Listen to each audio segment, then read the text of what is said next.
je m'appelle Michel Perrin, je suis professeure des écoles à la retraite. Je suis aussi conseillère municipale à l'action humanitaire à la mairie de Villeneuve-Loubet et je suis co-organisatrice avec M. Philippe Balonislov de la manifestation sur le Tibet. Cette exposition, le Tibet en toute liberté, a lieu au musée d'histoire et d'art au village de Villeneuve-Loubet. Je remercie M. Christian Vial, le conservateur du musée et adjoint au maire, de nous avoir accueillis dans cet espace au village. L'exposition fait partie d'un ensemble de manifestations sur le Tibet, dont la 6e journée du Tibet libre. Alors pourquoi le Tibet? Parce que notre maire, Lionel Lucas, est un fervent défenseur de la cause tibétaine.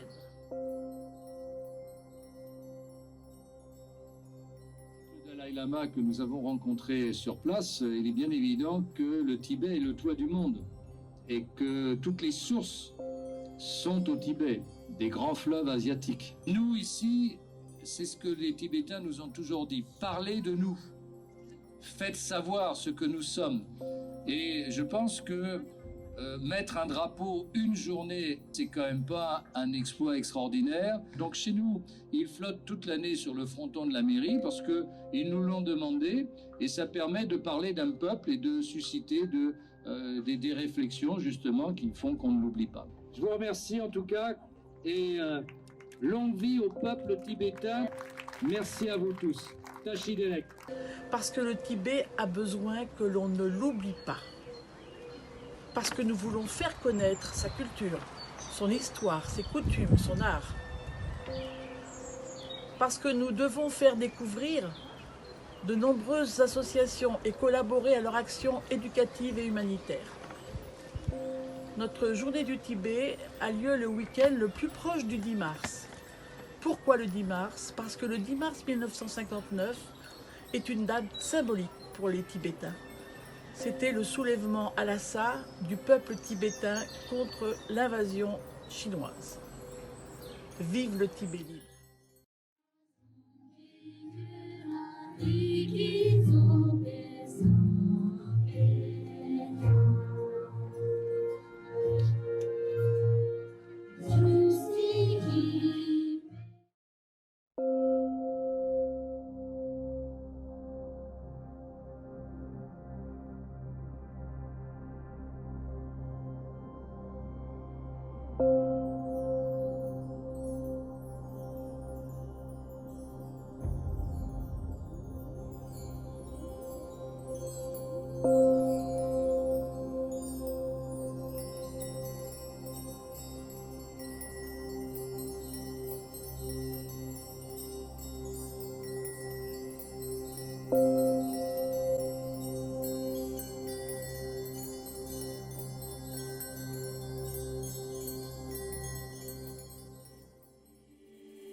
nom est Martine Cheba. Je représente à Nice l'association française Aide à l'enfance tibétaine créée en 1981. La vocation de l'AET est d'améliorer la condition des réfugiés tibétains en Inde et au Népal par le parrainage des personnes âgées et des écoliers, étudiants ou apprentis. Je voyage et prends des photos en tant que témoin avec le souhait d'amener une prise de conscience. Ces photos du Tibet sont celles d'un voyage de parrain de l'AET en automne 2015. J'ai longtemps hésité avant de faire ce voyage. Je ne voulais pas jouer le jeu des Chinois en allant dans leurs jolies réserves tibétaines où tout est beau dans le meilleur des mondes. Or, le Dalai Lama a dit « Tant que vous irez au Tibet, le Tibet vivra ». En effet, le jour où plus personne s'y rendra, les Chinois poursuivront sans témoin leur politique de génocide et colonisation initiée en 1950. J'ai choisi les principaux thèmes de mon exposition. Lhasa. Les Tibétains sont de plus en plus repoussés hors de Lhasa. D'immenses buildings d'administration et d'appartements pour les colons chinois sont construits à perte de vue. Les caméras de contrôle sont partout. D'immenses panneaux vidéo diffusent 24 heures sur 24 des films de propagande. Il est placardé. Bienvenue dans le nouveau Tibet socialiste, prospère, harmonieux, légal et civilisé. La culture tibétaine est grandement en danger. La langue tibétaine n'est plus enseignée. Avoir un drapeau tibétain, une photo du Dalai Lama est interdit et puni d'emprisonnement. Se déplacer librement est interdit. Les Tibétains oppressés sont seulement tolérés en bas de l'échelle sociale. Les routes. Les routes, autoroutes, aéroports et voies ferrées se sont énormément développées partout. Ceci facilite la circulation des marchandises pillées, telles le bois et les minéraux. La circulation des militaires pour le contrôle de la population. La pression auprès des pays voisins par une présence menaçante aux frontières. Les villages. Le touriste ne peut voyager au Tibet qu'après l'obtention d'un visa avec validation d'un itinéraire figé. Bref, les villages permis sont des vitrines qui laisseraient penser que les Tibétains sont chanceux et respectés. Pèlerins. Le peuple tibétain est un prisonnier oublié et sans droit. Le Tibet est devenu par la force une région non autonome de Chine. Ce peuple pacifique puise ses forces dans les enseignements bouddhistes qu'il incarne au quotidien. Les monastères ont été détruits, puis certains reconstruits comme des musées de la spiritualité pour appâter les touristes. Les pèlerins, tolérés ou rejetés violemment par la police, marquent la forte détermination d'un peuple à garder vivantes ses racines d'humanité et de sagesse. Merci à la ville de Villeneuve-Loubet.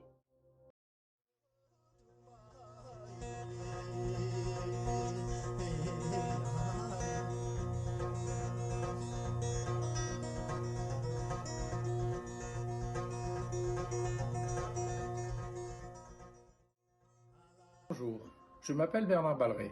Je suis collectionneur et voyageur en Himalaya. C'est en lisant les livres d'Alexandra Davinel que j'ai envie de découvrir le Tibet et la ville de Lhasa, qui était ville interdite à l'époque. Et ça fait maintenant 20 ans que je suis passionné par cette culture, ce qui m'a donné l'envie d'y retourner chaque année pour découvrir de nouvelles vallées et de nouveaux monastères. C'est grâce à ma sœur, directrice de la médiathèque d'Antibes, que ma première exposition a eu lieu en 2015. Suite à ce succès, Philippe Valonisno m'a proposé de participer à la Semaine du Tibet à Villeneuve-Loubet. Les objets exposés viennent tous de mes voyages, de la découverte que j'ai pu faire, des traditions, des modes de vie et de l'histoire du peuple tibétain. J'ai pu vivre dans les monastères, au milieu des moines, dans des villages éloignés, au cœur des paysans, participer à des cérémonies religieuses et traditionnelles, comme les fêtes du Losar. Les habitants de ce pays vous font découvrir une sérénité cachée avec beaucoup de compassion et de bienveillance. J'espère pouvoir vous transmettre à travers mes objets exposés toute ma passion pour ce peuple. Restez chez vous, prenez soin de vous et à bientôt.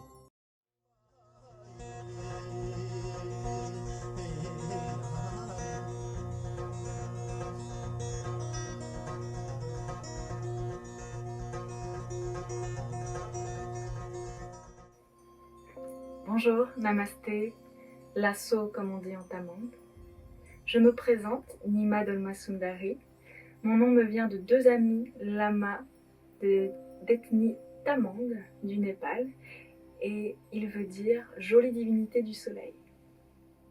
Avec l'association Kyung que je co-dirige avec mon ami Ryu Tenzin, nous souhaitons promouvoir et faire vivre les arts anciens tels que l'art et la culture himalayenne, avec différentes activités telles que la pratique des bols chantants, la bijouterie, les voyages immersifs au Népal, les arts martiaux traditionnels himalayens et l'art des divinités d'argile, appelé également l'art des tsatsa ou tchatcha selon la région dont on se trouve. Dès mon plus jeune âge, je me suis tournée vers la culture asiatique en pratiquant les arts martiaux traditionnels. Et ceci m'ont conduit directement au bouddhisme tibétain de lignée Nyingmapa Bonpo, népalais, et également à la culture des tsatsa, à la philosophie et à l'étude de l'art des tsatsa. L'art des tsatsa fait partie du patrimoine immatériel de la culture himalayenne. Il est essentiellement transmis de maître à disciple via des moules traditionnels, comme vous pouvez le voir ici, sur lesquels on impose l'argile et on crée des sceaux énergétiques composés de la divinité souhaitée. Cet art m'a été transmis il y a quelques années et avec mon maître, étant donné que cet art tombe dans l'oubli, nous avons décidé de l'ouvrir au monde et d'en dévoiler les richesses. Au travers de l'art, de l'enseignement et des expositions, je souhaite contribuer à la conservation et à la diffusion de cette philosophie bouddhiste unique et riche et profonde en enseignement. C'est pourquoi chaque année, je propose à la ville de Villeneuve-Loubet, que je remercie vraiment profondément et chaleureusement pour l'organisation de leur manifestation et à toute l'équipe qui est vraiment merveilleuse au quotidien et chaque année c'est un vrai bonheur de participer. Donc chaque année je propose des collections différentes, des créations et des collections différentes sur différentes thématiques où je mêle les objets chinés, les objets d'art que l'on a dans notre collection et en même temps les créations des divinités d'argile. Cette année, vous pouvez le constater dans cette vidéo, vous y verrez les masques himalayens traditionnels chamaniques, des chamans, des jankris, mais aussi des villageois et des monastères. Et également ceux qui sont scellés par les divinités précieuses d'argile. Ces masques sont des symboles de spiritualité, de catalyseurs énergétiques. Avec le masque, nous y scellons l'énergie de la divinité et nous en développons les caractéristiques et les forces. Je vous souhaite une merveilleuse visite virtuelle et vous donne rendez-vous l'an prochain pour une nouvelle exposition sur le thème des élixirs.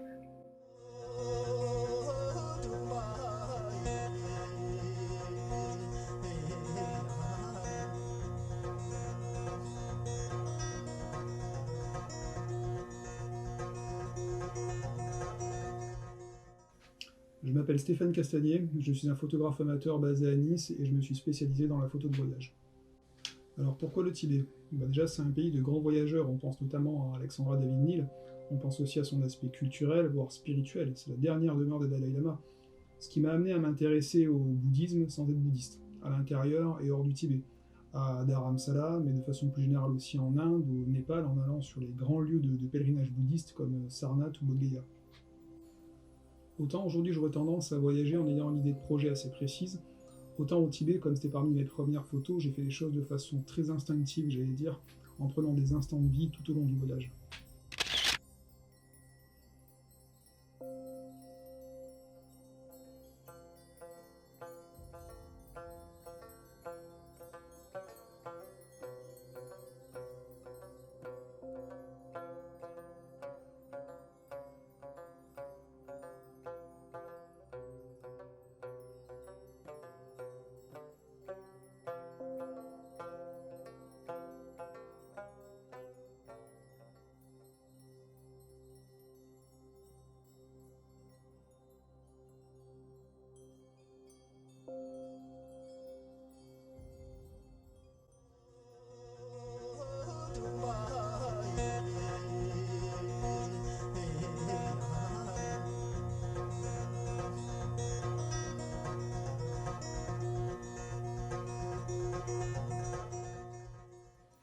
Bonjour, je m'appelle Christine Spiteri, je suis artiste, sculpteur, graphiste et également formatrice conférencière. J'habite à Opio.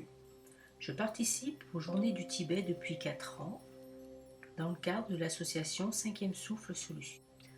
Cette association a pour objectif de soutenir, promouvoir et faciliter toute initiative dans le domaine du développement local, du lien social, de l'économie et de la culture.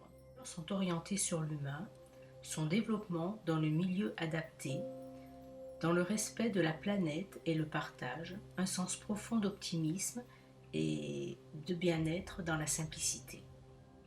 Dans ce contexte, participer à la journée du Tibet libre est une évidence. Soutien d'une cause humaine, promouvoir la culture tibétaine, transmettre des valeurs d'échange et de partage avec la création d'un mandala géant.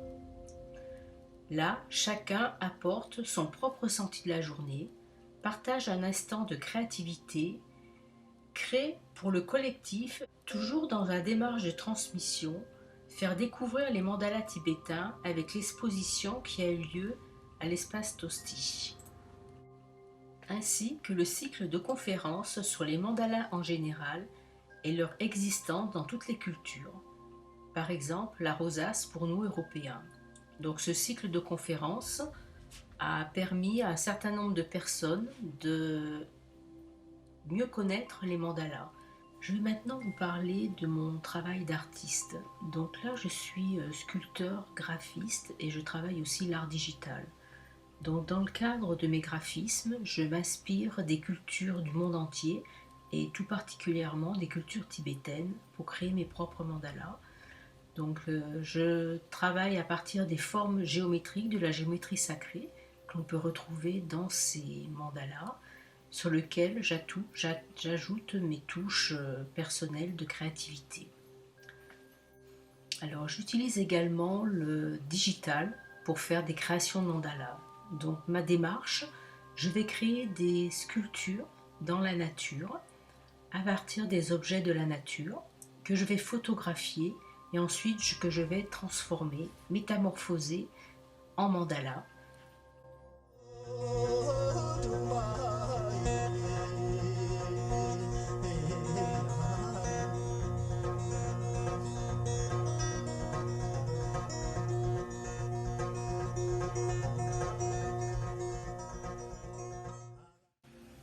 Hello, Tashidili. My name is Renchin. I come from Tibet. I'm in the Thangka painter. I live in France, in Strasbourg. When I was 13 years old, I studied painting, also with the language in my monastery. Couple of years, then I moved to and Amdo region. Then I studied Thangka painting. Also, I working with my teacher in the monastery. Then I went to Lhasa. I studied also same like that. I work in monastery.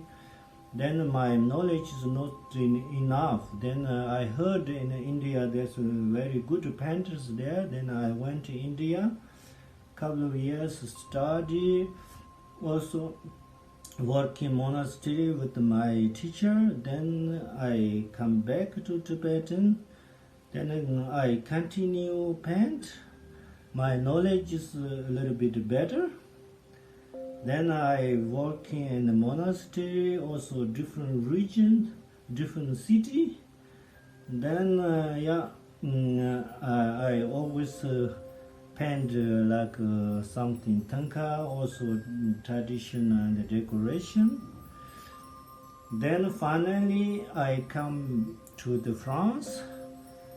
Then I want to continue paint because this paint will be very happy for me. Then my objective is continue preservation Tibetan culture. That's my big wish all the time, every day. Then there's most important three different kinds. One's Your structure you need with the religion book, and the second thing you need mineral color, natural color, because the natural colors you can keep a long term, doesn't change. And the third thing you need meditation, also mantra, which God you paint. This is very good, you get a lot of energy. That's why my wish. Then again, thank you so much, Nadesh, Dominique, because they helped me this very good opportunity. They helped me. Thank you very much. These times we have a difficult time, but we have power. We can fight, we can win. Then I wish you all the best. Trashidele.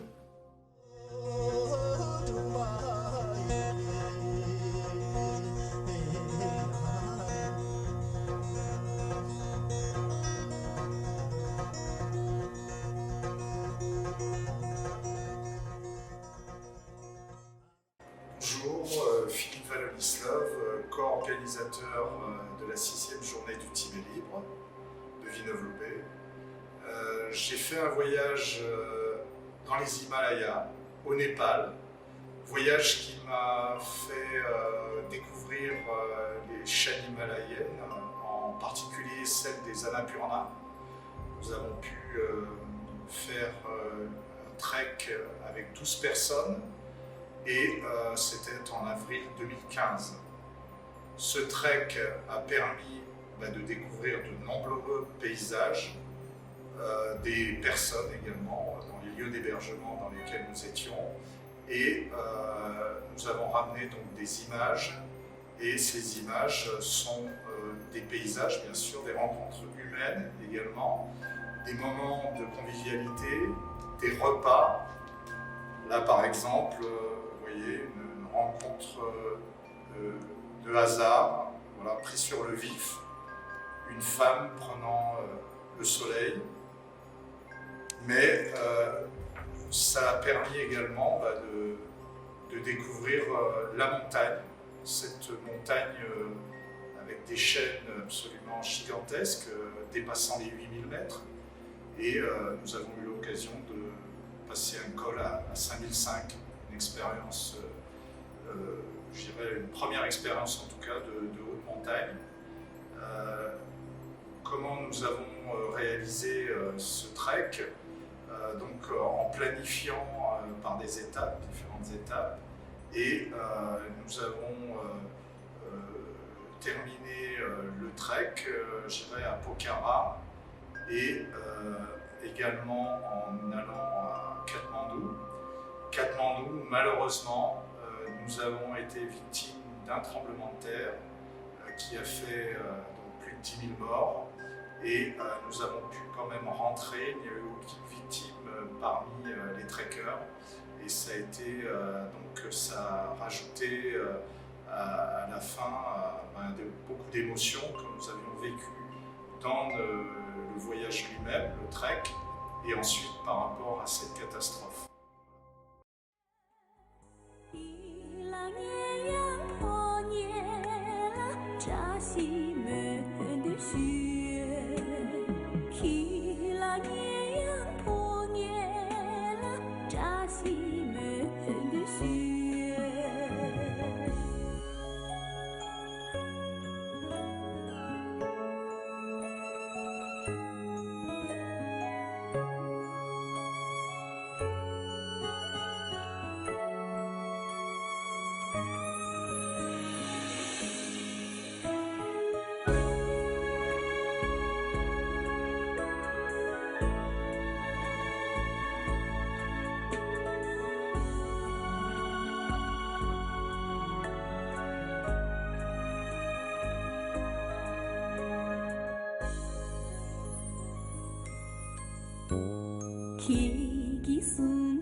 Nang tha ki gi ngai